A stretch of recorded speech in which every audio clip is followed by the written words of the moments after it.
U.S. stocks plunged on Wednesday, with all three major indexes posting their biggest daily decline in months after the Federal Reserve cut interest rates but signaled a slower pace of rate cuts to come.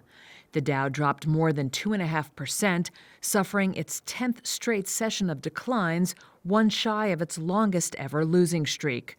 The S&P 500 plummeted nearly 3%, and the Nasdaq nosedived more than 3.5%. The Fed cut rates by a quarter percentage point, which the market had all but priced in. But the central bank disappointed investors by signaling it may cut rates just twice in 2025, given the solid labor market and the recent stall in lowering inflation. Michael Landsberg, chief investment officer at Landsberg Bennett Private Wealth Management, thinks even that's too much and that the Fed shouldn't cut rates at all in 2025. I'm at zero for next year. I don't necessarily think they're going to do that. I think inflation is going to continue to go up. I don't think it's going to go up to 9% or anything, but it's going in the opposite direction of what the Fed wants it to do. And I think that's an environment where you're not going to cut into that. Despite Wednesday's sell-off, the Dow is up more than 12% on the year, while the S&P has rallied about 23% and the Nasdaq has shot up more than 29%.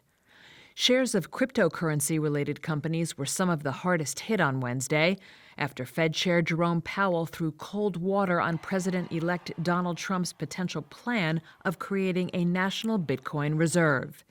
In his Wednesday press conference, Powell said the central bank is not allowed to own Bitcoin and is not seeking a law change in order to do so.